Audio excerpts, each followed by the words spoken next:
दोस्तों, मैं अभी एक नदी के किनारे पर बैठा हुआ हूँ और मैं आज आपसे एक कहानी शेयर करना चाहता हूँ। और उस कहानी को सुनाने के लिए इस नदी से बेस्ट कोई जगह नहीं हो सकती। और वो कहानी है जीवन के शुरुआत की।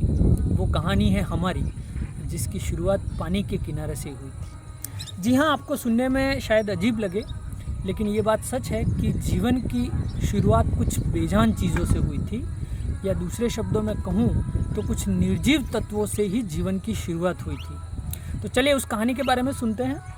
कहानी की शुरुआत होती है आज से 4 अरब साल पहले, जब ब्रह्मांड में एक बहुत बड़ा विस्फोट होता है और उससे हमारी पृथ्वी बनती है। लेकिन वो पृथ्वी इतनी गर्म होती है कि उस पर एक भी जीव तो क्या, एक भी एलिमेंट, केमिकल एलिमेंट भी फ्री नहीं हो सकता।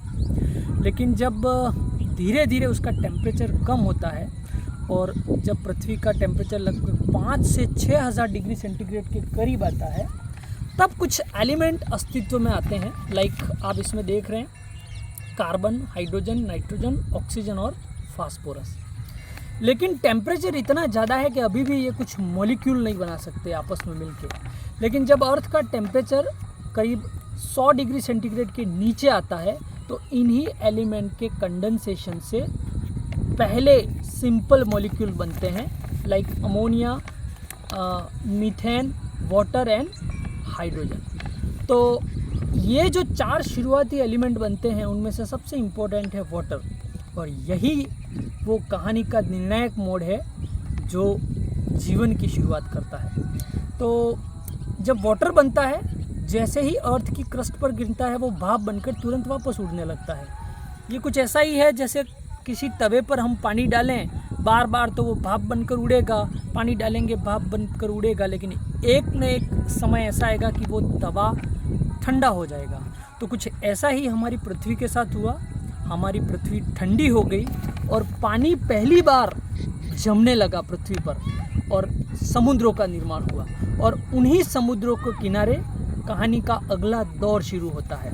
जब टेम्परेचर 40 से 50 डिग्री सेंटीग्रेड के करीब आता है, तो यही कुछ बेसिक मॉलिक्यूल हैं, वो सिंपल ऑर्गेनिक मॉलिक्यूल बनाते हैं। ये जो मैंने नीचे दिखाए हुए हैं, ये simple organic molecules like sugar, amino अम्ल, प्यूरिन, पिरिमिडिन, ऐसे कुछ सिंपल ऑर्गेनिक मॉलिक्यूल्स बनते हैं। अगली स्टेज में ये सिंपल ऑर्गेनिक मॉलिक्यूल मिलकर कुछ कॉम्प्लेक्स ऑर्गेनिक मॉलिक्यूल बनाते हैं, जिनको हम कहते हैं protein, nucleic acid and fat.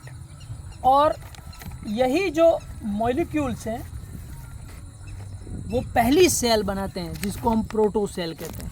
इस डायग्राम में आप देख रहे हैं, ये एक फैट का आवरण है, लेयर है, और उसके बीच में ये न्यूक्लिक एसिड है, जिसको हम डीएनए या आरएनए कहते हैं। तो पहली सेल कुछ ऐसी ही थी, सिंपल न्यूक्लिक एसिड और which is encapsulated by fat.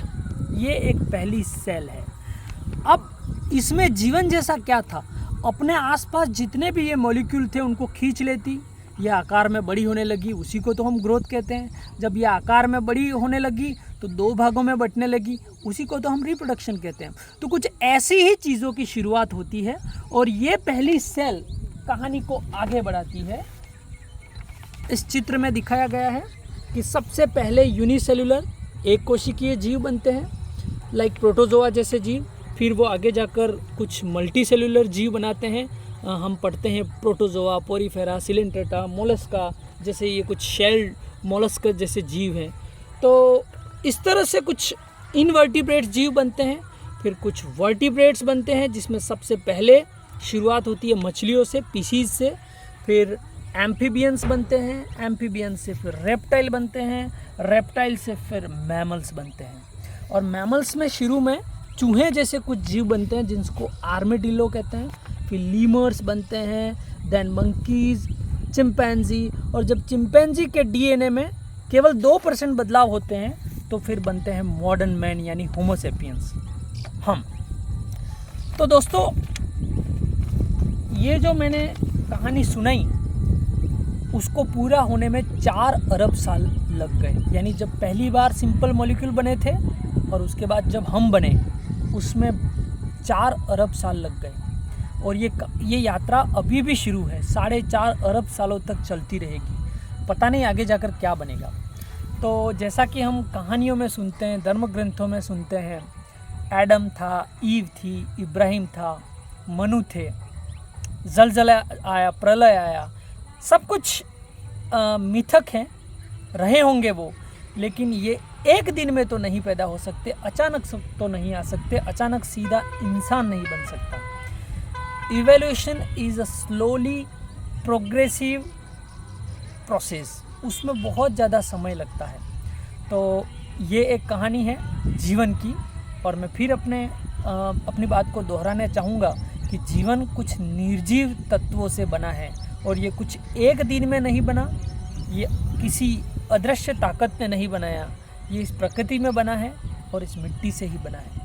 तो अंत में एक सेंटेंस में अपना दोहराना चाहूँगा कि हम दार्शनिक अंदाज में कहते हैं कि हम सब मिट्टी से बने और मिट्टी में मिल जाएंगे। ये बात सही है, हम इस मिट्टी से ही बने हैं और इसी मिट्टी में ही एक दिन मिल जाएंगे। Thank you.